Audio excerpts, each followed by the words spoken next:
to the Marvel panel. You've waited all day, probably all night, all year.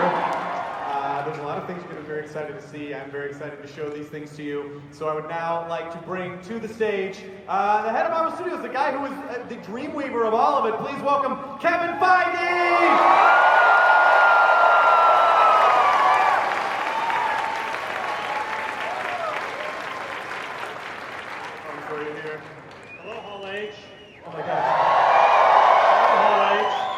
It gets here faster and faster every year. I feel like we were just here last year. It felt recently.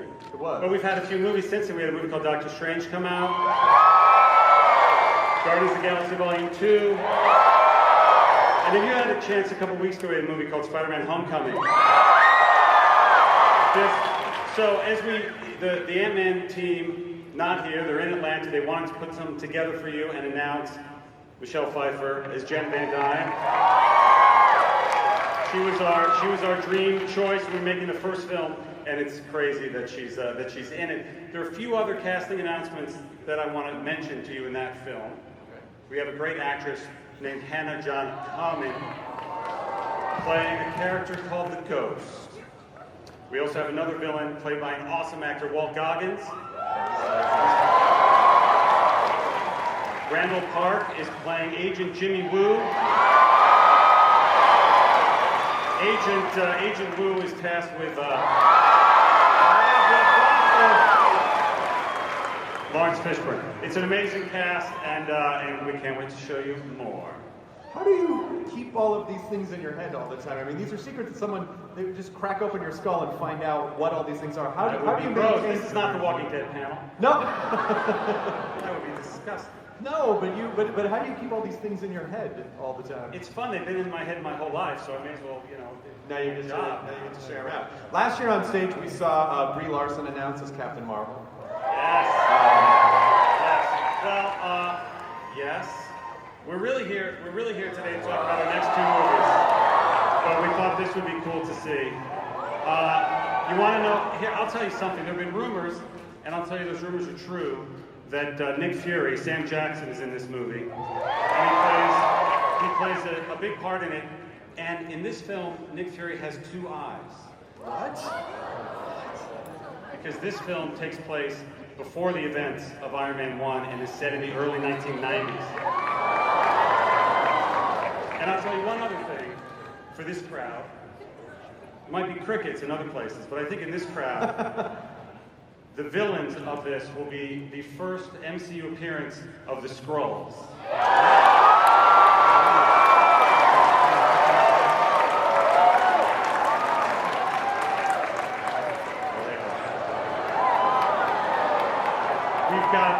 We have amazing directors, Anna Bowden and Brian Fleck, working on it hard, and we can't wait to show you more.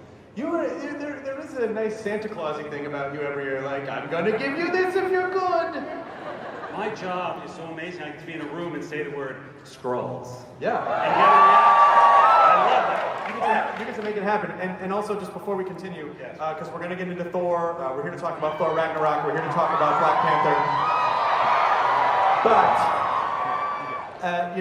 as I said before, you've been such an important part to this community. I mean, I feel like so much is modeled around what you've built at Marvel, and so much of the reason for why all these people are here today are because of things that were in that head of yours that you pulled out and managed to weave together. So I want to bring out Eddie Ibrahim for a second. He has a very special thing that he wants to present to you as being such a pillar of our community.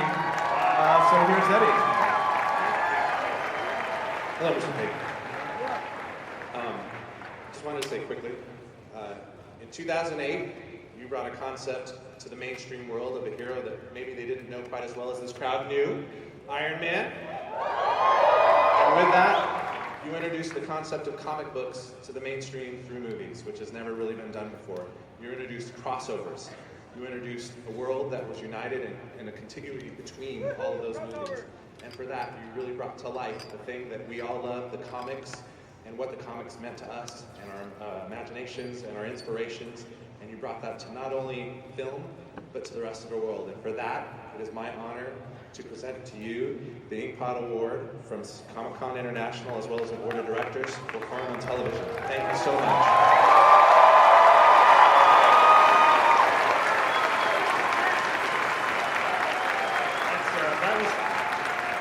not part of the show.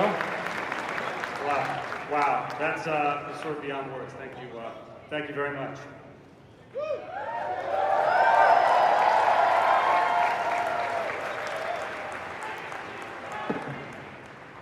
I want to talk about movies. Who wants to talk about movies? Yeah. We're going to talk about 2 movies today. Our next 2 movies up, the first of which is called Thor Ragnarok. Yeah. Should I bring out some people maybe that they would like to see at this point? I'd like to bring out the director of Thor Ragnarok, an amazing genius that I've been fortunate enough to get to know the past few years, Mr. Taika Waititi! Also, a man by the name of Chris Hemsworth! Tom Hiddleston!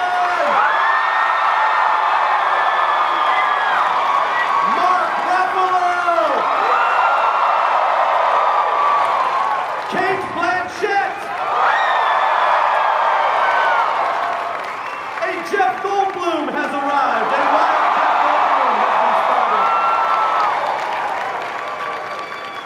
Also, Tessa Thompson!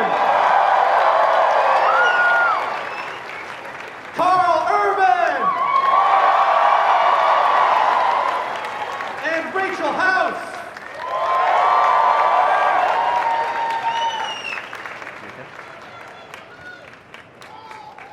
Excellent. Your Thor Ragnarok cast.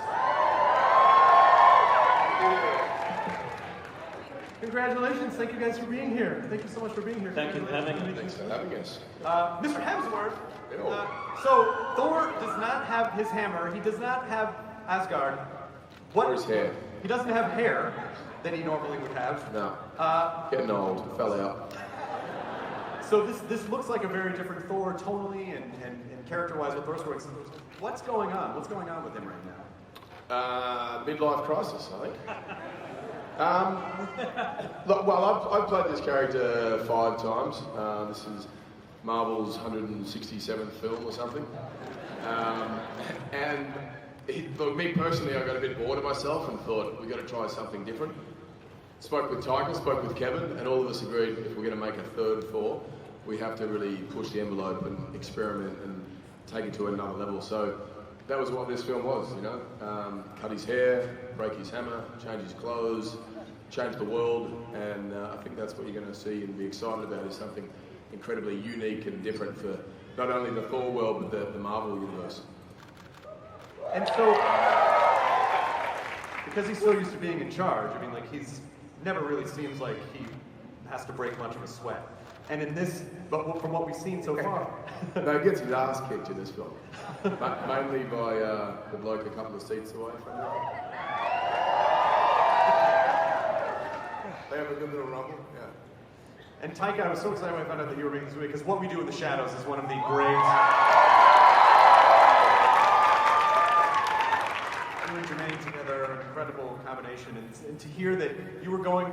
What is the transition like from going from a film like What We Do in the Shadows, which is an intimate movie that you worked on for a long time, to this, you know, mega tentpole with a character that everyone already knows?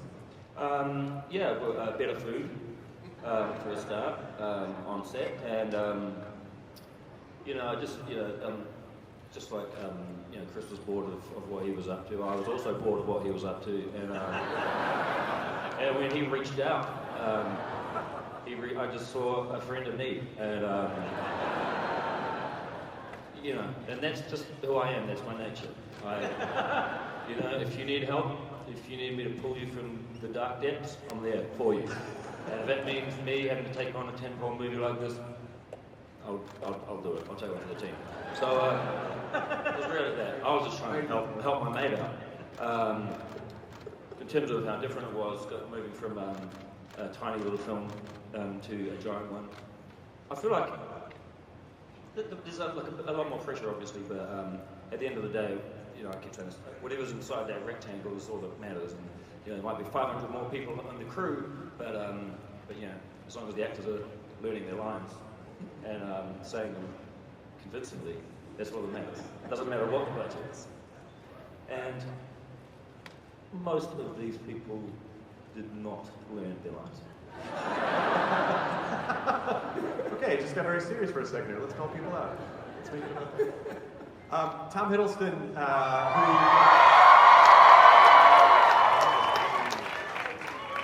who a couple years ago you came out here in full costume. There was a full production.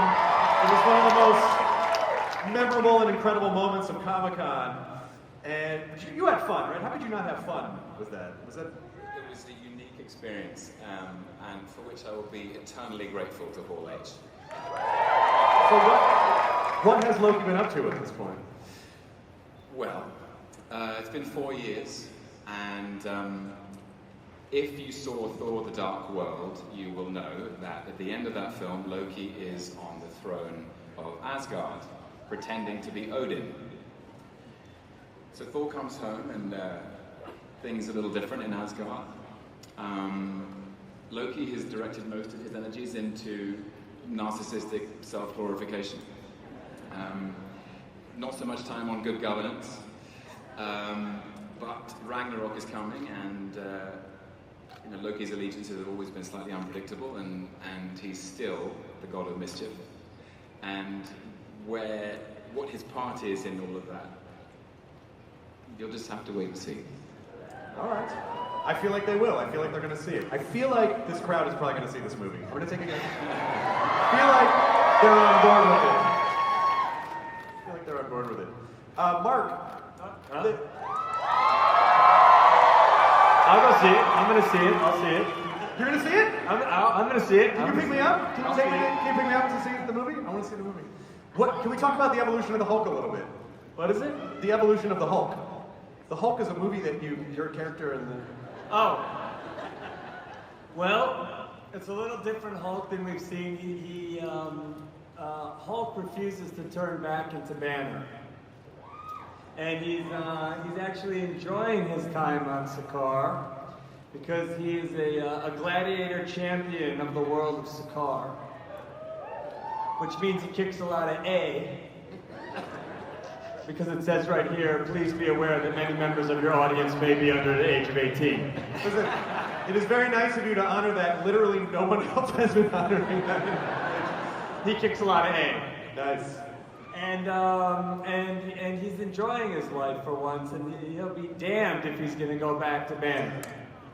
Again, with the harsh language. I don't know why you had to take it so filthy there. Damn a swear word? I don't know, probably not. I just think kids, you can't offend them at all anymore because of the internet. It doesn't even matter anymore. Everyone knows everything. So is he is kind of a perma-Hulk at this point? He's a little perma-Hulked. Yeah. And he's starting to be able to, because he's been the Hulk for 2 years now, he has the vocabulary of a 2-year-old. So we have a speaking Hulk. Can I say that? Well, too late. Oh, sorry. We may or may not have a speaking Hulk in Thor 3, where everyone may or may not die. Fair enough. That wraps it up. Kate, how did you come into the Marvel universe? And what was your... What drew you in? I mean, seriously. Yeah, seriously. A sort of happy accident. I sort of live in the same continent as Taika, and the flight was cheap, so he came out. I just saw a friend in need, just someone just reaching out for, just a whisper in the dark, just with, needing help. I'm grateful. No, look, it's a universe that I've sort of been happily dragged into because of my kids, and to work with Taika and these guys and gals was pretty exciting. Pretty amazing. And then Jeff Goldblum, who, if I'm not mistaken, you're the, yes. No, you were going to say. You're the collector's brother, is that not accurate? I look like what? It's hard to hear. Oh, it is hard to hear? You are the collector's brother! Yes, I'm the collector's brother. Benicio del Toro. That's right. We're very old. We were elders. We're elders of the universe. We came about shortly after the Big Bang. So do the rest of us. Come on. It's really funny you make that joke, but you say A instead of ass. That's really funny. Oh, my character, yeah, we're the oldest living creatures in the universe. Yeah, oldest living race, they call us in the thing. We were here shortly after the Big Bang. Grand Master and my brother Collector. That's right. Excellent. Right. And now I rule. And now I rule on this planet Sakaar and put together games mostly. I love games. and fighting games. And I put together, I don't want to give anything away, but the great match between Hulk and the new Thor. I put that together for your entertainment and pleasure. Can you hear me down there, Tessa? Can you hear me? Can you hear okay? Yeah, I can hear you. Okay, great. Welcome. Thanks very much. So what can you say about Valkyries, or anything you can say about Valkyrie for people? I was just another friend in need.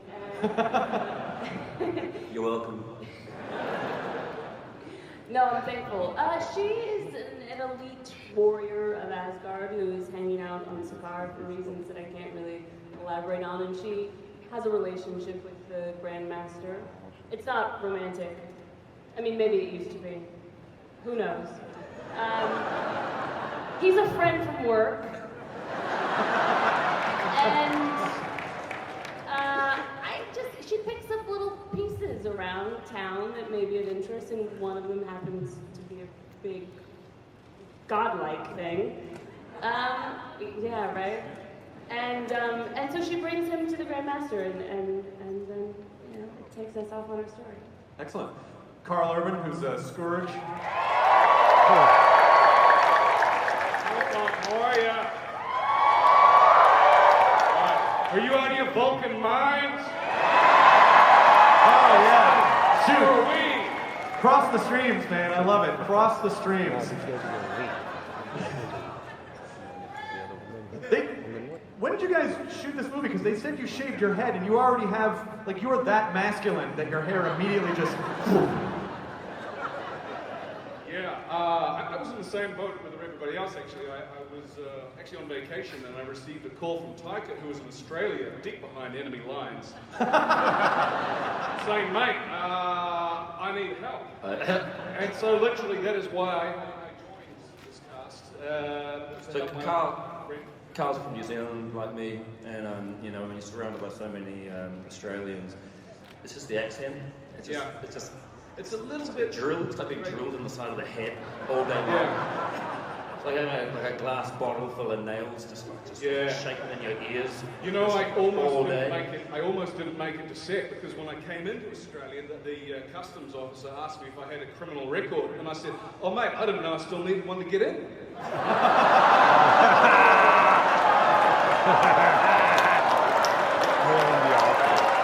Hey, Hemsworth, your great granddaddy stole an apple, got caught, was sent on a boat, right?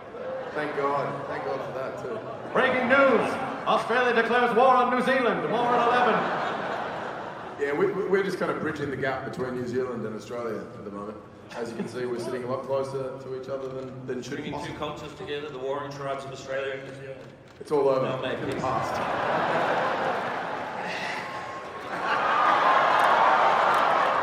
Make a baby. Make a baby. We will. We made a movie instead. And then Rachel House, who has a history of working with Taika. Do you want to just give people the know? Can you talk about some of your... Hello. Hello. Can you talk about your history a little bit working with Taika? So I've been in 4 out of 5 of his films that he's made. Yeah. So he just brought me along for the accent and for the ride. Yeah. Rachel's like my good luck charm. I try and put her in everything I do. Because she's... Yes, you said it. She's awesome. She's awesome.